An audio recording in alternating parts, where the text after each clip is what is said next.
जेव्हा आपण श्री स्वामी समर्थांना एखाद्या प्रश्नाचं उत्तर विचारतो तेव्हा कधी कधी मनात अनेक आवाज, गोंधळ आणि शंका निर्माण होतात। हे सर्व आवाज आपल्या अंतरात्म्याला शांत होऊ देत नाही आणि त्यामुळे श्री स्वामी समर्थांचा संदेश आपल्यापर्यंत पोहोचू शकत नाही।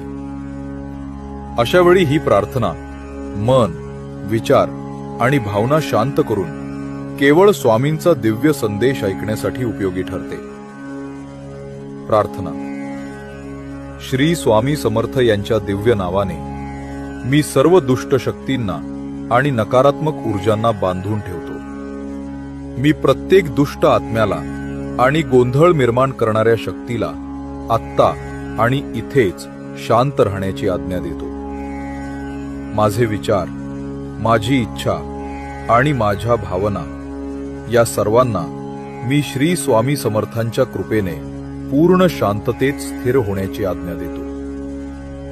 या क्षणी मी स्वतःला स्वामींच्या दिव्य प्रकाशात समर्पित करतो आणि त्यांच्या कृपेचा संदेश स्पष्टपणे ऐकण्यासाठी मन, देह आणि आत्मा उघडतो। श्री स्वामी समर्थ महाराज की जय।